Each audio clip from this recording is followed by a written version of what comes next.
नमस्कार, मैं हूं रवि रंजन। आप देख रहे हैं विमर्श न्यूज़ लाइव। आप जुड़ गए हैं विमर्श न्यूज़ के फेसबुक पेज से। हर रोज़ शाम को 6 बजे दिन भर की 6 बड़ी खबरों पर चर्चा करने के लिए हम हाजिर हो जाते हैं। आप भी जुड़ जाइए हमारे इस कार्यक्रम में। अपने कमेंट बॉक्स में अपना कमेंट लिखिए। आप जैसा कि जानते ही हैं कि खबरों पर चर्चा करने के लिए हर रोज़ हमारे साथ कोई ना कोई एक विशेष अतिथि के तौर पर रहते ही हैं। आज हमारे साथ स्वतंत्र पत्रकार, हम आपको बताते चले, पहले तो जुम्बिश नाम है आज हमारे साथ जो हैं हम खबरों पर चर्चा करने के लिए अतिथि के तौर पर जुम्बिश हमारे साथ आज खबरों पर चर्चा करेंगे। जुम्बिश के बारे में हम आपको बताएं कि 8 साल का पत्रकारिता का उनको अनुभव है। दिल्ली में और कई शहरों में उन्होंने गंभीर पत्रकारिता की है। हम आपको ये भी बताते चलें कि Indian express, new Indian express के लिए उन्होंने काम किया।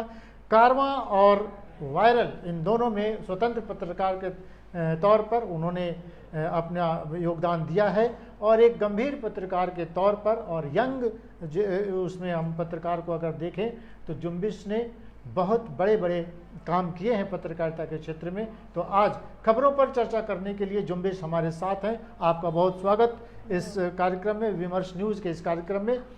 सबसे पहले तो हम आपको ये बताते चलें कि ये मास्क जो हमने पहन रखा है, आपको ये बताने के लिए कि कोरोना का संकट अभी टला नहीं है, इसलिए सावधान और सजग रहने की जरूरत है। कहीं भी आप बाहर निकलिए बिना मास्क के मत निकलिए, मास्क जरूर पहनिए। आपसे बातचीत करने के लिए फ़िलहाल ये मास्क मैं उतार रहा हूँ क्योंकि मैंने और जुम्बिश ने कोरोना का टीका ले रखा है और हमारा ये स्टूडियो पूरी तरह से सैनिटाइज्ड है। आपसे बातचीत करने के लिए ये मास्क मैं उतार रहा हूँ, लेकिन आपसे एक बार फिर आग्रह कि मास्क जरूर पहने। देश में 75% मामले केवल एक स्टेट में कोरोना के हैं। हम आपको ये बताते चलें कि पिछले 24 घंटों में देश में 27,534 नए केस मिले हैं। कल से या परसों से कह सकते हैं ये संख्या थोड़ी घटी है, कम हुआ है। मरने वालों की संख्या मात्र 219 है। ये मात्र कहना ठीक नहीं है कि केवल 219 मौत हुई है, ये कहना ठीक नहीं है। ये महत्वपूर्ण लोग थे जिनकी जान चली गई कोरोना के कारण। तो 219 लोगों की जान गई है पिछले 24 घंटों में। केवल केरल में 75% मारे, 20,000 से ज़्यादा केस केवल केरल में। हम आपको ये भी बताते चलें कि कोरोना का संकट चीन में एक बार फिर वहाँ पर कोरोना फैलने लगा है।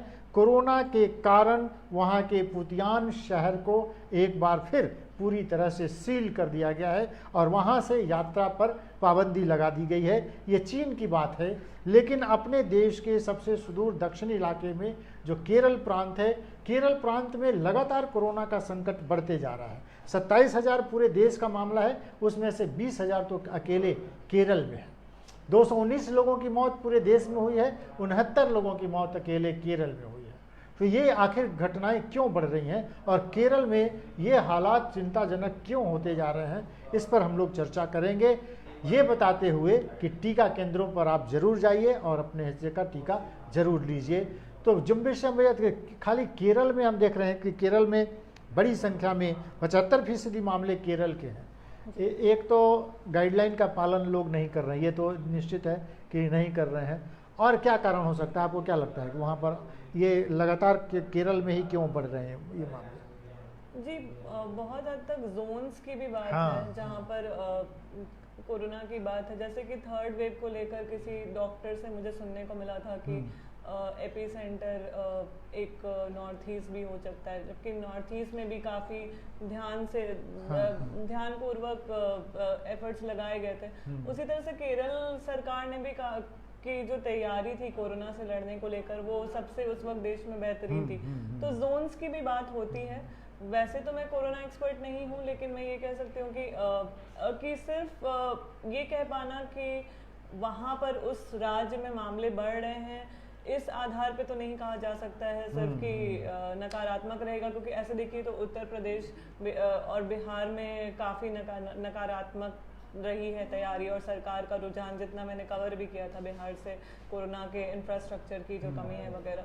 तो मुझे जोन की एक बात लगती है, तो ये जोन्स पर भी बहुत कुछ निर्भर करता है। एक और है कि मौसम का भी एक हो सकता है, जैसे ये कोरोना का जो वायरस है उसके जो ड्रॉपलेट्स हैं वो कितनी देर तक हवा में तैरते हैं और मौसम के हिसाब से वो जल्दी जमीन पर गिर जाते हैं या कुछ देर तक हवा में तैरते रहते हैं, ये कारण भी एक हो सकता है। जी वैक्सीनेशन भी का भी मसला हो सकता है, लेकिन उस पर मुझे जहाँ तक पता है उस शुरुआती दौर में केरल में काफ़ी गति से की जा रही थी वैक्सीनेशन, पर अभी बहुत जगह पे चीज़ें शुरुआत में तो वहाँ के स्वास्थ्य विभाग ने, वहाँ के स्वास्थ्य मंत्री ने खास तौर पे बहुत अच्छा काम किया था और केरल मॉडल की बहुत चर्चा थी कि केरल मॉडल पूरे देश में लागू होना चाहिए और उस आधार पर कोरोना पर ये हम उसको कोरोना को नियंत्रित कर सकते हैं। लेकिन हाल के दिनों में कोरोना का केस केरल में बहुत तेज़ी से बढ़ा है, उसके कई कारण हो सकते हैं, मौसम भी एक कारण हो सकता है, समुद्र के इलाके से बाहर से लोग भी आ रहे हैं, कोरोना में बाहरी लोग भी आते हैं।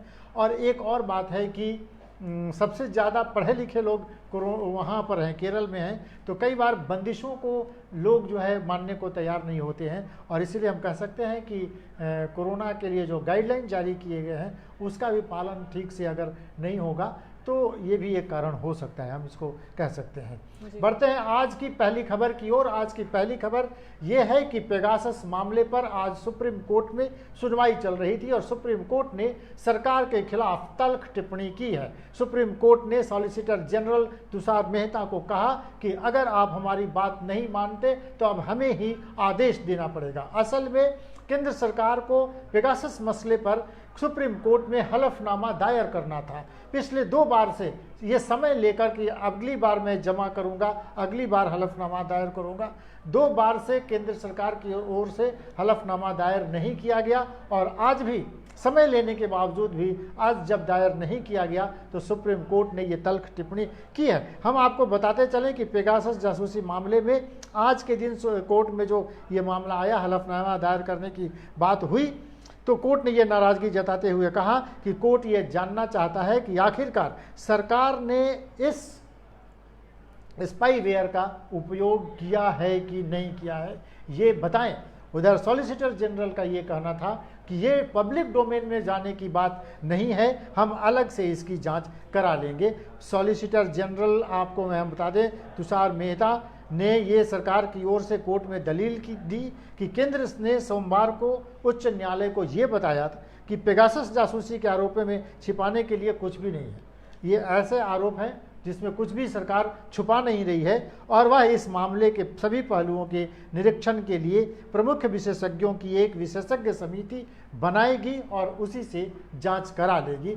सुप्रीम कोर्ट की नाराजगी यही थी कि समय लेने के बाद भी आपने 2 बार नहीं, ये तीसरी बार आपने हलफनामा दायर नहीं किया। आप किस तरह से देख रही हैं इस पूरी खबर को? केंद्र सरकार तो इस मामले को छुपाना चाहती है, आपको लग रहा है? जी ज़रूर।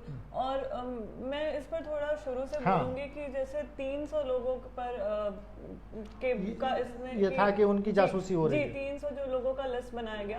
अब ऐसे अगर देखिए तो अभी आज भी जो इनका जो क्लैरिफिकेशन आया है, जो जवाबदेही इन लोगों ने जवाबदेही जब इनसे मांगी गई, जो कि बहुत ही सही है। सुप्रीम कोर्ट को इस पर तीखी निगाह रखनी चाहिए और इसको बहुत ही जो ये कड़ा ऑर्डर आया है आज सुप्रीम कोर्ट की तरफ से, इसका तर्क बिल्कुल बनता है, क्योंकि ये बहुत ऐसा वैसा मामला नहीं है। ये हमारे पूरे के पूरे लोकतंत्र पर एक बहुत बड़ा आक्रमण है। हाँ। और हमारी लोकतांत्रिक जो हमारी राइट्स है, जो हमारा अधिकार है, उसका एक भद्दा मजाक है कि एक ऐसा एक स्पाईवेयर है जो हमारे पूरे के पूरे फोन का निरीक्षण कर रहा है। बिल्कुल निजता के हनन का ये सवाल है। निजता के हनन का सवाल है, बहुत बड़ा सवाल है, पूरे के पूरे लोकतंत्र पे एक बहुत बड़ा सवाल है। और इस पर अगर कहीं से भी कोई, जैसे ये तो सरकार है, हमारी केंद्र सरकार है, जिसकी जिम्मेदारी बनती है, जिस तरह से शुरू से स्टेटमेंट दिए गए हैं, जब सरकारी एजेंसियों को इसका हमारी निजी फोन, जो हमारा सबसे निजी डिवाइस होती है, जिस पर हमारी सारे वार्तालाप होते हैं, अगर हम पत्रकार हैं तो हम पत्रकारों का हक है कि हर पत्रकार का हक है कि वो सरकार पर नजर रखे और उनके कहा जाता है कि और हम बाध्य नहीं है कि हम अपने सूत्र को बताएं कि हमारे क्या सूत्र हैं। हम बाध्य नहीं, हम इस चीज के लिए भी बाध्य नहीं है कि हम अपने सहकर्मी जो पत्रकार हैं उनको अपने सूत्रों के बारे में बताएं। हाँ। ये हक हम हर पत्रकार का है, क्योंकि सरकार कहते हैं ना कि ये एक स्टेटमेंट भी है कि जो हमारे लिए बिल्कुल तालिस्मान की तरह है कि कोई भी जो पत्रकार है उसका अधिकार है कि हाँ, उसका पूरा अधिकार है, यानी उस पत्रकारिता अगर निर्भय नहीं होगी तो वो पत्रकारिता कैसे हो सकती है। तो कोई भी सरकार हो उसके खिलाफ उसकी निंदा करना भी पत्रकारिता है। चाहे उस पर अब पत्रकारों पर प्रतिबंध लगा दें, सुप्रीम कोर्ट के जजों की आप जासूसी करें। आप ऐसे ही देखिए सर, पत्रकारिता की बात भी आ जाती है यहाँ पर। फिर आप अगर प्रशांत किशोर का उदाहरण देखिए तो ये कितना हैरत अंगेज है कि इससे यही पता चला, इसकी पूरी खोजबीन जो एक इन्वेस्टिगेटिव टीम है जो जिसमें ग्लोबल न्यूज़ पोर्टल्स भी हैं और वायर जो इंडिया में है उसे भी उसमें शामिल किया गया था उस इन्वेस्टिगेटिव टीम में, जिसकी खोजी पत्रकारिता से बहुत सारी फाइंडिंग्स की गई हैं पेगासस को लेके। अगर आप ऐसे देखें तो प्रशांत किशोर पर के भी फोन में वो भी पेगासस से इन्फेक्टेड था। और ये कितना हैरत अंगेज है कि मोदी बीजेपी का जो ओपोनेंट पार्टी थी, ममता बनर्जी जो उनकी ओपोनेंट थी, स्टेट इलेक्शन के दौरान उनका फोन इन्फेक्ट हो जाता है, जो कि उनके पॉलिटिकल एडवाइजर है उनके ओपोनेंट के। मतलब उनकी पूरी इलेक्शन स्ट्रैटेजीज भी शायद उनके की भी उन्हें जानकारी शायद मिल रही होगी। तो ये सब कुछ कितना हैरत अंगेज है और कितना बड़ा ये थ्रेट है हमारे लिए कि हमारी पूरी की पूरी निजता के बारे में निजी काम हम जो करते हैं या हमारी पूरी निजी जो बातचीत होती है उस पर सरकार को जानकारी हो और उसको पता सरकारी एजेंसीज को पता हो, तो इस पर सरकार की बहुत बड़ी जवाबदेही बनती है। और ये बड़ा ही अजीब सा एक होम मिनिस्टर के तरफ से भी एक बयान आया था अभी, जैसे कह रहे हैं कि आतंकियों पर नजर रखने के लिए हमारे सॉफ्टवेयर होने चाहिए वगैरह। ये सब बहाना है। आप ऐसे देखिए तो जितने लोगों के फोन पेगासस से इन्फेक्टेड है सभी बहुत ही जिम्मेदार तबके से आते हैं, सब पत्रकार हैं या फिर नौकरशाह हैं या फिर कई मंत्रियों को मंत्री हैं, मतलब विरोधी पार्टियों से हैं। तो ये तो बिल्कुल एक तरह से सरकार सबकी निजता को पर कंट्रोल कर लेना चाह रही है। तो ये बहुत ही बड़ा सवाल है और इस पर सुप्रीम कोर्ट अगर फाइनली जाकर अगर कोई तीखा ऑर्डर आ रहा है उनकी तरफ से, फटकार लगा रहा है सरकार को, तो ये एक अच्छी चीज है और ये ऐसे ही चलना चाहिए। और हाल के दिनों में ये भी देखा गया कि सुप्रीम कोर्ट थोड़ी सख्त जरूर है और केंद्र सरकार जो अपने उंगलियों पर नचाने की कोशिश न्यायपालिका को जो कर रही थी, हाल के दिनों में केंद्र सरकार की एक नहीं चल रही है, सुप्रीम कोर्ट से इस तरह की टिप्पणी बार बार आ रही है। जी, इस तरह की जो निंदा भी होती थी और वो हमने भी देखा है, जैसे सॉलिसिटर ने पहले भी कहा है, जैसे उन्होंने जब ये कोरोना के वक्त ये जो प्रवासी वापस लौट रहे थे तो वो जब लोगों से बात कर रहे थे और सरकार की तौहीन हो रही थी कि कैसे इस तरह से पैदल चलकर प्रवासी घर आ रहे हैं, तो उस वक्त उन्होंने गिद्ध की उपमा दी थी पत्रकारों को जो सवाल उठा रहे थे। तो इस तरह से वो हमेशा इस तरह के बयान देते आए हैं, अभी भी दे रहे हैं कि इस पर उनकी जवाबदेही नहीं है। जवाबदेही कैसे नहीं है? और ये भी कहा गया था सरकार की तरफ से, एक और बयान आया था कि ये जो इसका जो टाइमिंग है ये मॉनसून सेशन के बहुत ही समानांतर है और मॉनसून सेशन को ये भंग करने के लिए, डिस्टर्ब करने के लिए पेगासस का आरोप हम पे लगाया जा रहा है कि हम सबकी निजता का हनन कर रहे हैं। ये हमेशा बहुत ही इल इक्विप्ड, बहुत ही इस तरह के शैलो बयान, धोते बयान आते रहे हैं। तो इस तरह से सुप्रीम कोर्ट का अगर इसमें कोई सुप्रीम कोर्ट इसको बहुत ही संजीदगी से ले रही है, जबकि है बहुत ही ज़्यादा संजीदा मामला, लोकतंत्र पर सवाल उठ रहा है, लोकतंत्र पर आक्रमण हो रहा है, तो ये बहुत ही अच्छी बात है और सुप्रीम कोर्ट को इसको इसी तरह से लेना चाहिए। चलिए, ये बताते हुए कि सॉलिसिटर जनरल ने ये कहा कि ये बेहद तकनीकी मुद्दा है, हम इस क्षेत्र के प्रमुख तटस्थ विशेषज्ञों की उनको नियुक्त करेंगे और उन्हीं से इस पूरे मामले की जांच करा लेंगे। पब्लिक डोमेन में इसको भेजने की कोई ज़रूरत नहीं है। सुप्रीम कोर्ट में आज केंद्र सरकार के तरफ से सॉलिसिटर जनरल ने अपनी बात रखी, हालांकि सुप्रीम कोर्ट ने अपनी नाराज़गी भी जताई है।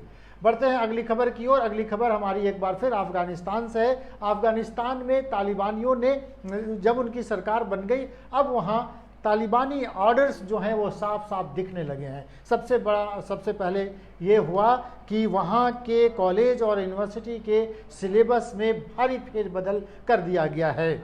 अब से वहाँ का शिक्षा मंत्रालय का कहना है कि शरिया कानून से अलग कुछ भी अगर सिलेबस में होगा तो उसको बर्दाश्त नहीं किया जाएगा, उसको सिलेबस से हटा दिया जाएगा। अफगानिस्तान के मंत्रालय ने ये ऐलान किया है कि देश में हायर एजुकेशन का सिलेबस पूरी तरह से बदल दिया जाएगा। ऐसे सब्जेक्ट्स को शरिया कानून के खिलाफ होंगे उनको हटा दिया जाएगा। मंत्रालय ने यह भी कहा कि आने वाले समय में ऐसा स्टडी प्रोग्राम भी शुरू करेंगे जिससे छात्र विदेशों में जाकर भी पढ़ाई कर सके, लेकिन लड़कियों का कॉलेज स्कूल जाना उन्हें पसंद नहीं है। को एजुकेशन तो बिल्कुल ही नहीं। ये साफ तौर पर कह दिया गया कि लड़कियां हायर एजुकेशन में जाएं, ये उन्हें पसंद नहीं है। और वर्ग में अगर लड़के और लड़कियां एक साथ पढ़ रहे हैं तो बीच में एक पर्दा लगाना जरूरी है। हालांकि को एजुकेशन को सिरे से खारिज किया है तालिबान ने, और शिक्षा मंत्रालय ने साफ तौर पर कह दिया है कि अब यूनिवर्सिटी और दूसरे हायर एजुकेशन इंस्टीट्यूट जो खोले गए हैं उसमें शरिया के अलावा कुछ भी है सिलेबस में तो उसको बर्दाश्त नहीं किया जाएगा। अब पूरी तरह से पढ़ाई लिखाई पर रोक वहाँ, अब तो कह रहे थे शुरू में ही। और तालिबान का अर्थ ही होता है छात्र, लेकिन ये कैसे छात्र हैं जो ये कह रहे हैं कि लड़कियों का पढ़ना उन्हें पसंद नहीं? ये कैसे छात्र हैं जो ये कह रहे हैं कि हम तो 7वीं 8वीं पास हैं, यहाँ हायर एजुकेशन के लिए कोई जगह नहीं, कोई ज़रूरी नहीं? आपका कमेंट क्या होगा इस पर, क्या कहना चाहिए? जी, ये कैसी हुकूमत है जो महिलाओं की शिक्षा के ही खिलाफ हाँ। है। और हाँ, मतलब ये एक त्रासदी का विषय है कि ये हो रहा है, और इसमें हम सबका मतलब जब ये तालिबानी हुकूमत फिर से आ गई, तालिबान अफगानिस्तान फिर से तालिबानी हुकूमत की चपेट में आ गया 20 साल बाद, तो सबसे पहली चिंता यही थी कि महिलाएं फिर से गुफाओं में चली जाएंगी, फिर से वो बेड़ियों में बंद जाएंगी। तो ये उसकी ही एक शुरुआत है और बहुत बड़ा त्रासदी का विषय ये पूरे के पूरे विश्व को ये इन बातों को हिला दे रखने। अच्छा, उनको खेलने से मना कि वो खेल नहीं सकती, माने अंतर्राष्ट्रीय लेवल के या नेशनल लेवल के भी खेलों में लड़कियां हिस्सा नहीं ले सकती। ये है शेख अब्दुल बाकी हक्कानी। उन्होंने ये कहा कि लड़कियों का स्कूल जाना उन्हें पसंद नहीं है, यानी को एजुकेशन वाले स्कूल में वो नहीं पढ़ सकती, हायर एजुकेशन तो बिल्कुल ही नहीं। ये अजीब है। जैसे मेरे भारत में भी कुछ कट्टरपंथी लोग जो तालिबान को सपोर्ट कर रहे हैं इस वक्त, मतलब मैं नाम नहीं लूँगी, पर इस तरह की बातें हमेशा मैंने सुनी है। मतलब जब कट्टरपंथियों से जब मेरी कभी बतौर पत्रकार कभी मेरा आमना सामना हुआ होगा, तो वो इस तरह की बातें भी कहा करते थे, जैसे कि मतलब बड़ी अजीब सी बात है। जैसे एक पढ़ाई है जिसमें महिलाओं की बस को अगर पढ़ाना, तालीम दे भी रहे हैं तो उनको पढ़ाई जाता था कि वो अच्छी पत्नी कैसे बन सकते हैं और एक अच्छा मुसलमान कैसे बना जा सकता है। उनके हायर स्टडीज की बात नहीं। फिर ये जो पर्दा बता रहे हैं, ये भी एक बात थी कि उनको अगर डिग्री दी भी जाएगी तो जो डिग्री देने आएंगे वो ऐसे डिग्री देंगे कि महिलाओं का चेहरा वो ना देख सके और वो पूरी तरह से सर से लेके पांव तक बुर्के में ही छिपी रहे। तो इस तरह से ना ये मुझे उस वक्त भी डिस्टर्ब करता था जब मैं इन बातों को सुनती थी कि भाई आप एक तरफ तो आप, और ये जो आयोजन हुआ था जहाँ पर ये सब बातें की गई थी, कुछ कट्टरपंथी लोग ही थे, तो ये कहीं ना कहीं इन्होंने एक मदरसा भी खोला था, उनकी शिक्षा की बात कह रहे थे और कह रहे थे कि हम महिला सशक्तिकरण में भरोसा रखते हैं। और वहीं पर ये भी कहा जा रहा था कि उनको मतलब इस तरह से शिक्षा दी जाए कि वो बस एक अच्छी पत्नी बनने की उन्हें तालीम मिले। और हाँ, नहीं, उन्होंने सरकार गठन के दिन ही ये कहा कि महिलाओं का काम मंत्रिमंडल में शामिल होना नहीं है, और वो बच्चे पैदा करने के लिए। भारत में के कट्टरपंथियों की आपसे बात कह रही हूँ, तो मैं वही कह रही हूँ कि ये जो तालिबान ने जब शुरुआत में कहा था कि वो महिलाओं के हक की भी बात रखेंगे, शुरुआत में जब ये हुकूमत वापस आती है 20 साल बाद, तो वो बात एक छलावा था। ये हमें शुरू से पता था, महिलाएं बहुत डर गई थी। जो बहुत सारी महिला पत्रकार जो ऐसे वक्त पे बहुत नीडर होके रिपोर्टिंग कर रही थी, जब पूरा का पूरा अफगानिस्तान हिल गया था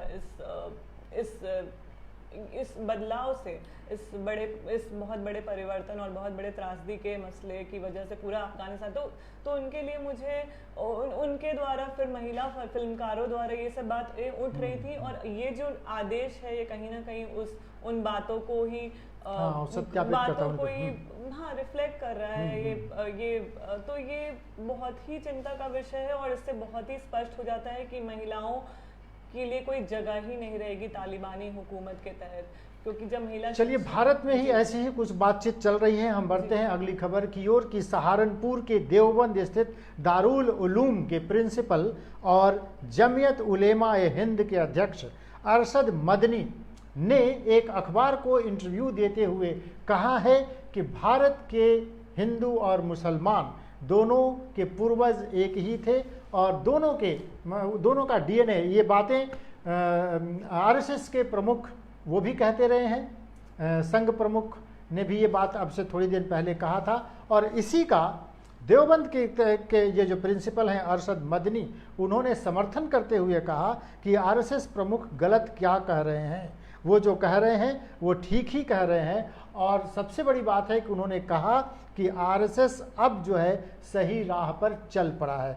आरएसएस को जिस राह पर चलना चाहिए था उस पर, ये एक कट्टरपंथी वो कह सकते हैं प्रिंसिपल जो हैं जिनकी बात हम करें, वो कट्टरपंथी के तौर पर उनकी पहचान है, महिलाओं की शिक्षा के खिलाफ है। वो कहते हैं कि पर्दे में रहना उनका बेहद ज़रूरी है, उनकी केवल आंखें देखी जा सकती हैं या कभी कभी उनका चेहरा। तो उनका ये भी कहना है कि कपड़े उनकी इस तरह से होनी चाहिए कि उनके शरीर का कोई भी हिस्सा उसका पता न चले कि है। तो ये इस तरह का सोच रखने वाला आदमी अब ये संघ प्रमुख की बात का भी वो कह रहे हैं, समर्थन कर रहे हैं कि हिंदू और मुसलमान दोनों का डीएनए एक है, दोनों के वो कह सकते हैं पूर्वज, जैसा कि उन्होंने कहा दोनों के पूर्वज एक हैं। और अभी आज ही ये दो ऐसी विरोधी बातें हैं कि आज ही संघ के प्रमुख ने झारखंड में मोहन भागवत, क्षमा करें मैं आपको, मोहन भागवत ने आज झारखंड में ये बात कही है कि महिलाएं भी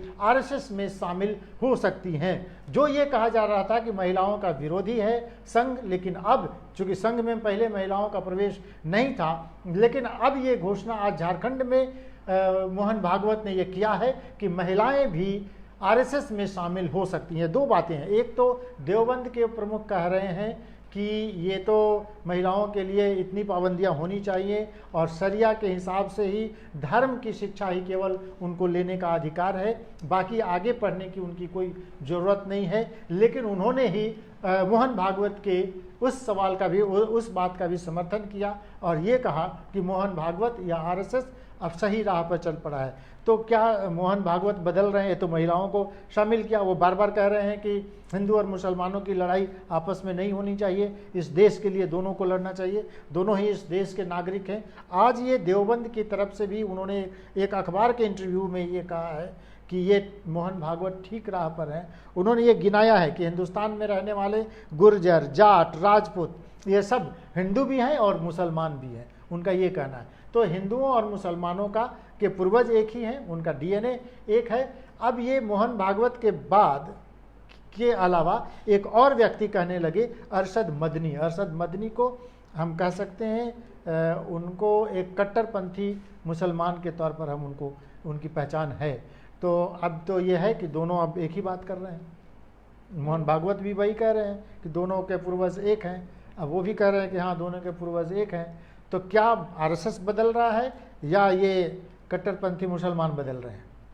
जी ये बड़ा ही मतलब ये बड़ा ही पेचीदा है कह सकते हैं।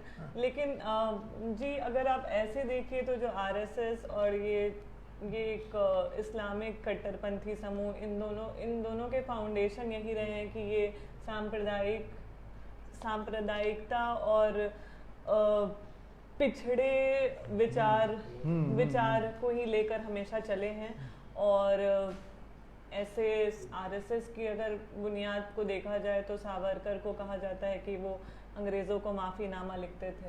तो वो हमारे नेशन के अपोलॉजिस्ट कहलाते हैं। तो नेशनल अपोलॉजिस्ट। तो जी, अब ऐसे देखा जाए तो ये पूरा का पूरा वैल्यूज इनका यही है। अभी देश में जो बीजेपी से भी जो संघ, जो उनका पेरेंट ग्रुप जो है, जहाँ जिससे जो पूरे वैल्यूज जो बीजेपी जो लेके चलती है वो पूरे संघ के ही हैं, तो उससे कुछ भला तो नहीं हो रहा है। हम कहीं से भी सांप्रदायिकता ही फैल रही है हमारे देश में। और ये जो पूरा स्टेटमेंट है ये मुझे बड़ा ही भटकाने वाला लग रहा है। मुझे लग रहा है कि ये कहीं ना कहीं एक तरह से एक पर्दा डालने वाली बात है, क्योंकि कहीं से भी जो मुसलमानों को के साथ जो नकारात्मक व्यवहार होता आ रहा है जब से बीजेपी रिजीम फिर से भारत में कायम हुई है, और जो पूरा का पूरा ये जो लिंचिंग का जो ये जो लिंचिंग जो हो रही है जिस तरीके से, और अभी भी हाल फिलहाल में एक पत्रकार भी हैं, उनके साथ भी हुआ और उन्होंने बड़ा स्ट्रॉन्ग स्टैंड लिया था कि मैं बोलना होगा तो जय श्री राम बोल दूंगा, लेकिन किसी के दबाव में आके नहीं बोलूंगा। लिंचिंग के पूरे एक हमारे ये दोहरी बातें हो रही है, एक तरफ लिंचिंग भी हो रही है और वो कह रहे हैं कि हम बदल रहे हैं। बहुत ही एक तरह से पर्दा डालने वाली बात लग रही है, जिसे मैं बहुत गंभीर, लेकिन इस बात का स्वागत जरूर करना चाहिए कि वो कह रहे हैं कि महिलाएं भी शामिल हो सकती हैं संघ में। और उधर देवबंद के इस प्रिंसिपल ने जो ये कहा है कि संघ प्रमुख अब बदलने लगे हैं, संघ धीरे धीरे बदल रहा है, तो ये स्वागत योग्य बात है कि कम से कम कट्टरपंथी मुसलमानों ने भी ये माना है कि संघ बदल रहा है। अब बदल रहा है कि केवल उनका दिखावा है, इस पर चर्चा हो सकती है। हाँ, मुझे लगता है कि इस पर चर्चा हो सकती है, लेकिन उसी वक्त मुझे ऐसा इनके पूरे कंडक्ट में कोई ऐसा बदलाव नहीं नज़र आया है, कोई सकारात्मक, और मुझे इन समूहों पर भरोसा नहीं हो पाता है, क्योंकि इनकी पूरी की पूरी जो जिस तरह से इन्होंने हेट पॉलिटिक्स से लेकर के सांप्रदायिकता से लेकर के महिला विरोधी स्टेटमेंट, सब चीज़ें इन समूहों की तरफ से हम सुनते आए हैं, तो ये बदल रहे हैं, ये कहना मुझे लगता है बहुत जल्दी होगा। और यहाँ पे मुझे लगता है कि ये ज़्यादा भटकाने वाली बात है। चलिए, लेकिन एक बात और है कि जैसा कि मैंने आपको बताया कि सहारनपुर के देवबंद स्थित दारुल उलूम के प्रिंसिपल और वो जो है जमीयत उलेमा ए हिंद के अध्यक्ष हैं अरशद मदनी ने ये बात कही है, इसीलिए इस पर चर्चा हो गई। वो कह रहे हैं कि संघ बदल रहा है और इसका स्वागत होना चाहिए। तो चलिए, ये अच्छी बात है, इस पर भी चर्चा होगी। लेकिन बढ़ते हैं अगली खबर की ओर। अगली खबर ये है कि तमिलनाडु में नीट की मान्यता को ख़त्म कर दिया गया। अब जो मेडिकल में एडमिशन के लिए एक परीक्षा होती थी, नीट की परीक्षा, आज ही वो परीक्षा शुरू हुई है पूरे देश में। आज वाराणसी में एक व्यक्ति को ऐसा पकड़ा गया, एक लड़की, एक महिला है, एक छात्रा है, जिन्होंने अपने बदले किसी दूसरे को परीक्षा देने के लिए बैठा दिया था। 5 लाख रुपया लेकर वो एक दूसरी महिला उनके लिए परीक्षा देने बैठी थी, आज उनको पकड़ा गया। लेकिन आज ये महत्वपूर्ण बात ये हुई कि तमिलनाडु विधानसभा में नीट को खत्म करने के लिए एक बिल पास किया गया। बीजेपी के छोड़कर सभी दलों ने सर्वसम्मति से इस बिल को मंजूरी दे दी और इस तरह से अब तमिलनाडु में मेडिकल में एडमिशन के लिए केवल 12वीं में अच्छे अंक लाना ही काफ़ी है। 12वीं के नंबर जो आ गए आपके, और उसमें अगर आपको अच्छे नंबर आए हैं तो उसी के आधार पर अब वहाँ की मेडिकल में आपका एडमिशन हो सकता है। हालांकि ये अभी पूरे देश में स्थिति नहीं है। आज तमिलनाडु में ये एक बिल पास किया गया और वहाँ AIADMK जो पार्टी है उसने उसने इस बिल को पास कराया। तमिलनाडु विधानसभा में national eligibility cum entrance test को रद्द करने की मांग पहले से चल रही थी और आज ये बिल पास हो जाने के बाद नेट अब वहाँ देना ज़रूरी नहीं है। अब इंटरमीडिएट का जो मार्क्स आएगा उसी के आधार पर मेडिकल में एडमिशन हो जाएगा। ये हमको लगता है कि पूरे देश में अलग परीक्षा और तमिलनाडु में अलग, ये ठीक रहेगा, आपको लगता है? जी, मुझे लगता है कि इससे प्रेरणा ही मिलेगी बाकी राज्यों को। और मुझे लगता है कि हाँ, मतलब अभी के वक्त में जब इस ऑनलाइन क्लासेस वगैरह पर ही निर्भरता ज़्यादा है, तो मुझे लगता है इससे थोड़ा सरलीकरण ही होगा मेडिकल एग्जाम का जो प्रोसीजर है उसका पूरी तरह से। तो एक तरह से ये मुझे लगता है कि हाँ, अगर एक राज्य कोई कदम लेता है तो हाँ, दूसरे धीरे-धीरे राज्यों को भी सेंट्रली, ये अपनाना हाँ, चाहिए, ये तो बात बहुत हो बार ये भी हो जाता है, तो मुझे लगता है अच्छी पहल है और शायद बीजेपी हाँ, को हर भी जगह इसे- ये इसको जी, अपनाना चाहिए। जी, बीजेपी ने जी, हालांकि वहाँ पर इसका विरोध किया है, क्योंकि केंद्र में बीजेपी की सरकार चल रही है जी। और कई राज्यों में भी आज नीट की परीक्षा शुरू हुई है और कई जगहों से परीक्षा में कदाचार के भी ये सवाल आए हैं। जैसा कि मैंने आपको बताया कि वाराणसी में एक महिला पकड़ी गई जिन्होंने अपने बदले किसी दूसरे को 5 लाख रुपया देकर परीक्षा में बैठाया था। तो ये एक और मुश्किल है कि परीक्षा में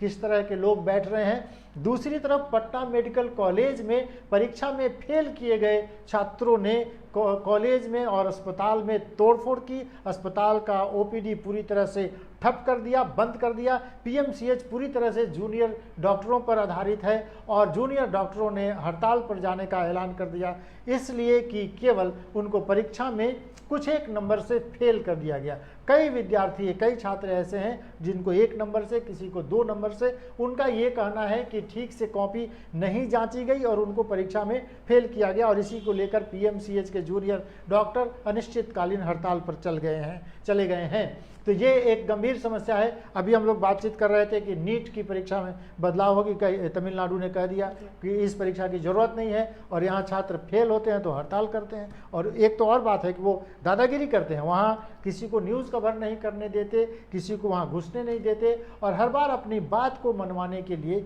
लोगों की ज़िंदगी से खेल जाते हैं। इस बार भी जब वायरल बुखार से बड़ी संख्या में बच्चे पीएमसीएच में भर्ती हैं, अब तो वहाँ बेड भी नहीं मिल रहा है और ऑक्सीजन का तो मत पूछिए। लोगों को ऑक्सीजन की व्यवस्था, दवाओं की व्यवस्था खुद करनी पड़ रही है। वहाँ पर परीक्षा में फेल विद्यार्थियों ने ओपीडी सेवा को बंद कर दिया है। एक छोटा कमेंट हम आपका चाहेंगे, ये ठीक कदम है या विद्यार्थी को यह अधिकार है कि परीक्षा में फेल है तो आप अपनी कॉपी की जांच कराइए, फिर आप ओपीडी सेवा को कैसे बंद कर सकते हैं? जी, ये तो सरासर बिल्कुल गुंडागर्दी है। इसे जन विरोध कहना तो एक शर्म का विषय होगा कि आप ओपीडी सेवा को बंद कर दे रहे हैं, आप कितने लोगों की जानों के साथ खिलवाड़ कर रहे हैं। तो मैं इसकी कड़ी निंदा करती हूँ और मुझे लगता है कि इसे तुरंत इस तरह के विरोध तो बंद हो जाने चाहिए। बिल्कुल। बढ़ते हैं अगली खबर की ओर। चलते चलते केवल इस खबर पर केवल हम लोग कोई खास चर्चा नहीं करेंगे। एक खबर के तौर पर हम आपको बताते चले, चूंकि ये कल ही घोषणा हो गई थी कि गुजरात के नए मुख्यमंत्री भूपेंद्र पटेल को बना दिया गया है। आज भूपेंद्र पटेल ने अपने पद और गोपनीयता की शपथ ली है और इस कार्यक्रम में देश के गृह मंत्री अमित शाह वहां मौजूद थे। प्रधानमंत्री ने ट्वीट करके भूपेंद्र पटेल को बधाई दी है और कहा है कि मैं उनको व्यक्तिगत तौर से जानता हूं और ये अच्छे शासक के तौर पर उभर कर सामने आ सकते हैं। विजय रूपाणी ने परसों ही अपने पद से इस्तीफा दे दिया था और 24 घंटे के भीतर नए मुख्यमंत्री का चुनाव कर लिया गया। चुनाव के बाद आज उन्होंने शपथ ले ली। भूपेंद्र पटेल पहली बार विधायक बने हैं और पहली बार विधायक बनने पर ही उनको सीधे मुख्यमंत्री बनाया गया। एक तो है कि कल ही ये बात चर्चा में थी, ये खबरें राजनीतिक गलियारे में ये खूब चर्चा हो रही है कि पाटीदारों को साधने के लिए वहाँ पर एक पाटीदार नेता को मुख्यमंत्री के तौर पर सामने पेश किया गया। अब यही मुख्यमंत्री का चेहरा बनकर चुनाव में जाएंगे। चूँकि 2022 में गुजरात में चुनाव होने वाले हैं। प्रधानमंत्री ने उनकी तारीफ की है और कई नेताओं ने तारीफ की है। एक और बात है कि 20% जो पाटीदारों का वोट है उसको एक तरह से एक तो दो बातें हैं। विजय रूपाणी लगातार मुख्यमंत्री थे वहाँ, एक तो एंटी इनकम्बेंसी वहाँ पर ये थी कि चुनाव में शायद कहीं हार न जाएं, इसलिए विजय रूपाणी को हटाया गया और एक पाटीदार नेता को वहाँ लाया गया क्योंकि वो वोट का जो है जाति का समीकरण भी बन जाए, वोट पर कब्जा किया जाए और एक वो जो है कि राज्य सरकार के खिलाफ जो वोट हो जाता है, जो जनमानस बन जाता है, उसको भी जल्दी से जल्दी साफ किया जाए। मकसद तो यही होगा नए मुख्यमंत्री को भूपेंद्र पटेल को बनाने का। जी और जो पटेलों का ये जो अभी पूरा का पूरा जो आउटरीच हुआ था, इसे भी हम जोड़ के देख सकते हैं। जो उस वक्त मैं गुजरात में ही थी, मुझे याद है। तो मुझे लगता है कि हाँ, ये बहुत हद तक जो पटेल कम्युनिटी का जो ये रिजर्वेशन को लेके जो पूरा का पूरा आउटरीच रहा है, इससे भी बहुत ज़्यादा लेना देना होगा। लेकिन मुझे लगता है कि इस पर बेहतरीन तो यही होगा कि कोई जिसने गुजरात इलेक्शन कवर किया है उनकी टिप्पणी ली जाए। और मुझे लगता है कि बेहतर यही होगा कि ये निश्चित तौर पे तो मैं तभी कह पाऊंगी जब उस पर मैं हाँ, बिहार इलेक्शन एक्सपर्ट से बात कर सकूं, लेकिन ज़रूर ये इस पर जो पटेल कम्युनिटी का जो पूरा का पूरा आउटरीच रहा है, हाँ, उसी को एक तरह से इससे बहुत ज़्यादा इसका लेना देना है। और ये पटेल पॉलिटिक्स गुजरात में के पॉलिटिक्स का एक बहुत ही अहम एस्पेक्ट रहा है एक लंबे समय से। चलिए, गुजरात की राजनीति पर हमारी नज़र है और हम अगले महीनों में देखेंगे कि किस तरह से चुनाव को लेकर वहाँ पर जो सियासी सरगर्मी बढ़ी है उससे जुड़ी हर खबर हम आप तक पहुँचाते रहेंगे। बढ़ते हैं अगली खबर की ओर। अगली खबर बम्बई हाई कोर्ट के एक गंभीर फैसले से है। अगली खबर हमारी ये है कि बम्बई हाई कोर्ट ने दुष्कर्म पीड़ित एक नाबालिग को 29 हफ्ते की प्रेगनेंसी को एबॉर्ट करने की अनुमति दे दी है। ये पूरा मामला क्या है? सबसे पहले तो एक बम्बई हाई कोर्ट ने हाल ही में नाबालिग दुष्कर्म पीड़ित को ये कहा कि उसकी मां ने एक अर्जी डाली थी कि वो लड़की बुरी तरह से घबराई हुई है, वो प्रेगनेंसी में है और वो इस गर्भ को नहीं रखना चाहती। आज क्षमा करें, बम्बई हाई कोर्ट ने उस प्रेगनेंसी को एबॉर्ट करने की अनुमति दे दी है। पहले से जो नियम कानून ये थे कि 20 हफ्ते तक की प्रेगनेंसी को ही एबॉर्ट कराने की अनुमति मिलती थी, लेकिन आज एक नाबालिग के 29 हफ्ते की प्रेगनेंसी को एबॉर्ट करने की अनुमति सुप्रीम कोर्ट ने दी है।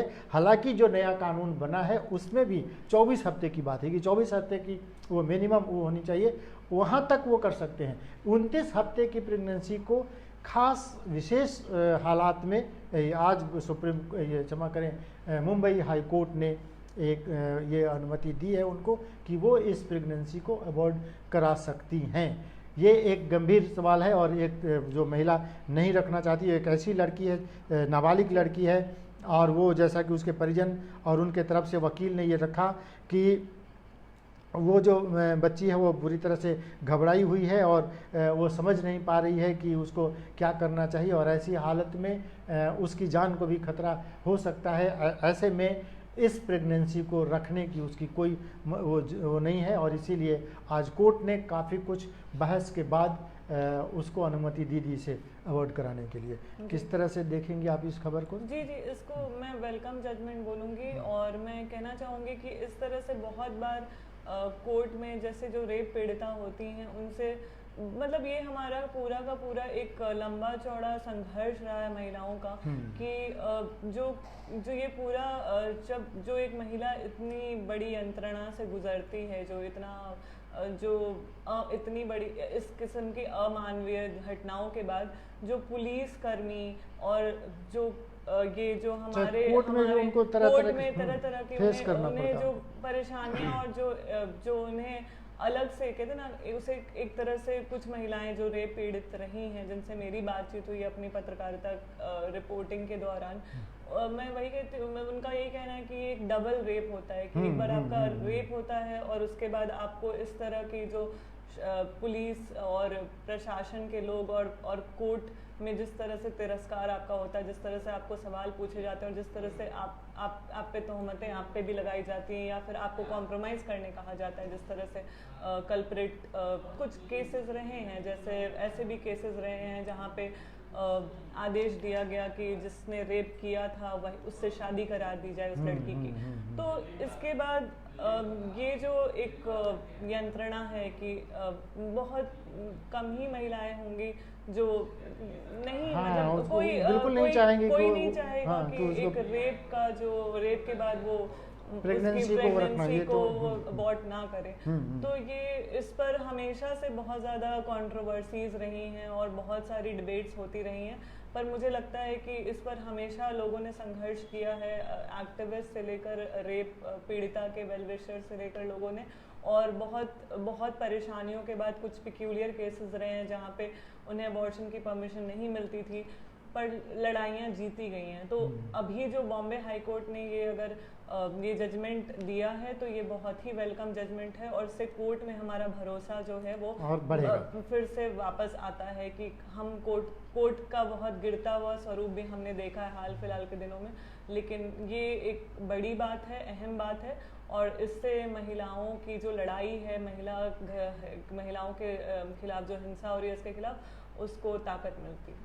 चलिए, ये आपको बताते चलें कि संसद में पारित होने के बाद 25 मार्च 2021 को ये नया एबॉर्शन कानून लागू हुआ है। इसको नए medical termination of pregnancy amendment act 2021 इसको कहते हैं। और इसी के तहत कोर्ट ने ये फैसला सुनाया कि एक नाबालिग, हम आपको ये भी बता दें कि ये पालघर में पिछले दिनों पालघर में ये दुष्कर्म की घटना घटी थी। एक नाबालिग के साथ रेप किया गया था, बाद में वो लड़की प्रेग्नेंट हो जाती है और लंबे समय तक उसको कोर्ट में ये लड़ना पड़ा कि वो कहती रही कि मुझे इस प्रेगनेंसी को नहीं रखना है, मैं ये नहीं चाहती।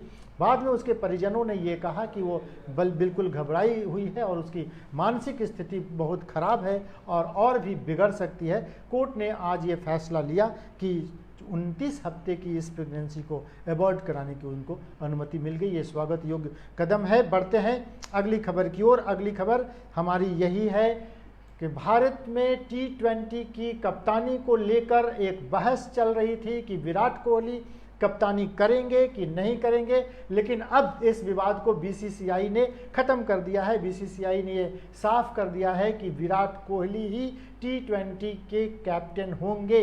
इसके पहले रोहित शर्मा की बात चल रही थी कि रोहित शर्मा का प्रदर्शन बहुत अच्छा है और विराट कोहली की बैटिंग इन दिनों ठीक ठाक नहीं चल रही थी, तो उनको ये सलाह दी जा रही थी कि आप अपनी बैटिंग सुधारने पर ध्यान केंद्रित करें, क्योंकि कप्तानी करते करते आप उन चीज़ों को भूल जाते हैं। लेकिन अभी भी रोहित शर्मा की बैटिंग और विराट कोहली की बैटिंग को लेकर एक गंभीर बहस छिड़ी हुई है। लेकिन बीसीसीआई ने आज ये तय कर दिया कि विराट कोहली ही T20 में भारत के कैप्टन होंगे।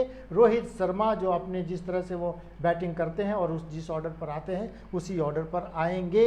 ये क्रिकेट प्रेमियों के लिए एक अच्छी खबर हम इसको कह सकते हैं, या विराट कोहली के समर्थकों की, उनके प्रशंसकों के लिए ये अच्छी खबर है। लेकिन रोहित शर्मा के भी बहुत चाहने वाले हैं और वो भी कह रहे हैं कि रोहित शर्मा को कैप्टन बनना चाहिए। ये विवाद हालांकि बीसीसीआई ने उसको ख़त्म कर दिया। आपकी रुचि क्रिकेट में है, आप कुछ कहेंगे इस पर?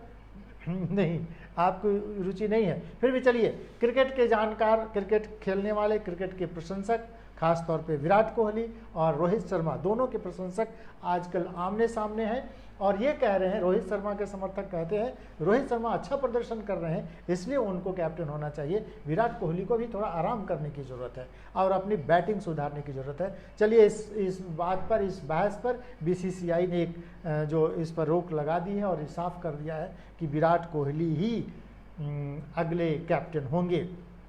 इसके साथ एक और खबर की चर्चा बेहद ज़रूरी है, झारखंड से जुड़ी हमारी एक खबर है और हम उस पर अभी थोड़ी देर तो वो बात करेंगे और उसके बाद हम चलते चलते कुछ खबरों पर चर्चा जो करते हैं वो करेंगे। हम आपको ये बताते चलें कि झारखंड के मुख्यमंत्री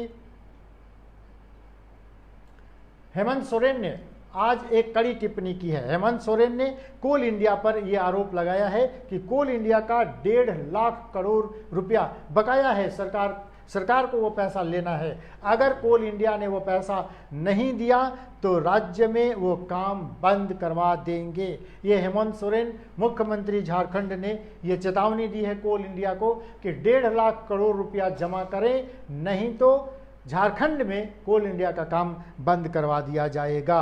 विधानसभा में भाजपा विधायक ढुल्लू महतो के पूछे गए एक सवाल के जवाब में मुख्यमंत्री हेमंत सोरेन ने ये चौंकाने वाली बात कही। महतो का सवाल था कि कोल इंडिया लिमिटेड से जुड़ा भारत सरकार की यह सार्वजनिक इकाई झारखंड के कोयलांचल में लोगों की जमीन खनन के लिए लेती है, लेकिन जमीन का मुआवजा नहीं देती। हेमंत सोरेन यही कह रहे थे कि ज़मीन का मुआवजा दीजिए, 1.5 लाख करोड़ रुपया बकाया है वो दीजिए, नहीं तो काम बंद कर देंगे। अब ये दो सरकार, केंद्र सरकार और राज्य सरकार के बीच एक गतिरोध हो गया। कोल इंडिया एक बड़ी संस्था है, सबसे ज़्यादा कोयला झारखंड से और ख़ास तौर पर बिटुमिनस कोयल